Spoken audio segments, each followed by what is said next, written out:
I was just reading in the paper, you just came back from Washington D.C. The week of the 14th and talking about some water rights and potentially some federal earmarks for our area.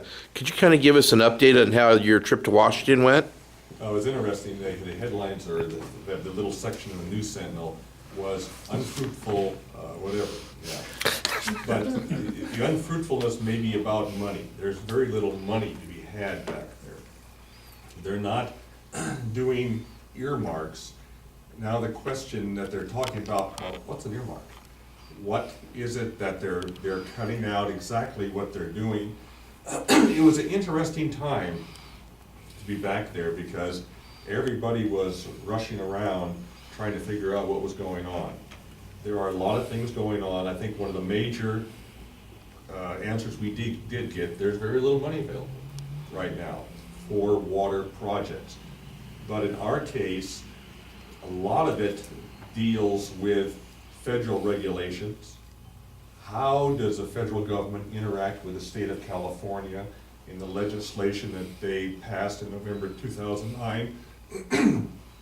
And how is the federal government playing part in what they call a BDCP, Bay Delta Conservation Project?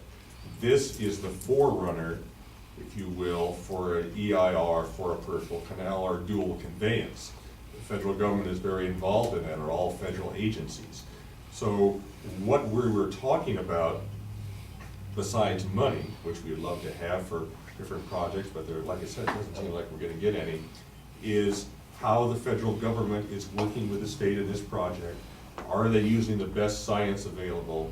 Are they taking all things into consideration? The legislation pointed out consideration of all alternatives, which means from 0 to the size of the Sacramento River, which is the high level of the proposal.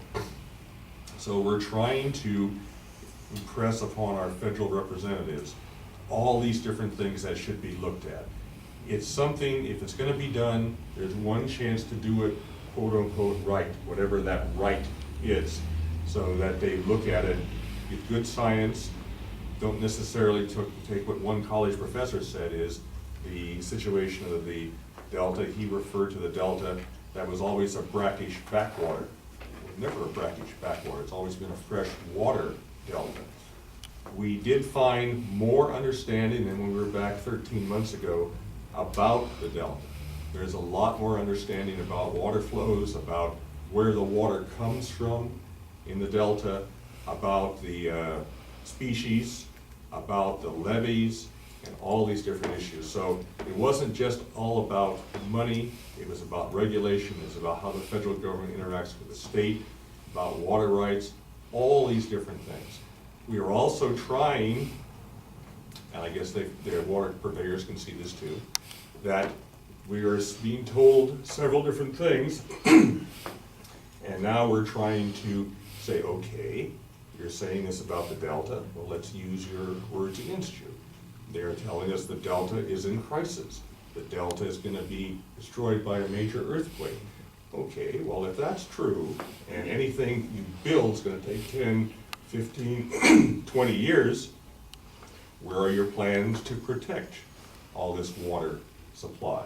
Where are the levee improvements? Where are the dredging projects? Where are the stockpiling materials to address these levels? So that's what we're asking them to consider.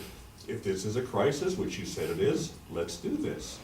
We're also saying about, okay, you're telling us that the water does not originate in the delta. It just flows through the delta. Okay, if it just flows through the delta, people up in Northern California and Northeastern California, this is what they're saying. It's not delta water. Where does this water come from? It's your water that's coming down through the delta. The way to increase flows through the delta is to take more water from the east and the north. So become aware of what this water is doing. It was interesting that going through one congressman's office, we saw 10 different congressmen and one senator. We saw Congressman McClintock, who is in favor of the canal. He wants a pay-as-you-go system. But it was interesting that 13 months ago when we talked to him, when we talked about water rights, he asked his staff to get a copy of the California legislation. That was only 1 month since it passed and didn't have too much understanding.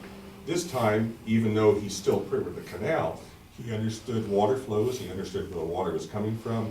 He said they're not going to stick a big straw in here until they account for the water that comes from my constituents in the northern area.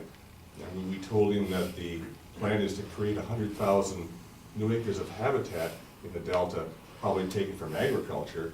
His reaction was, yikes.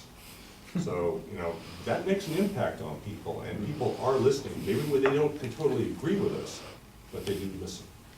So that's an investment of time and effort and some funds to do that.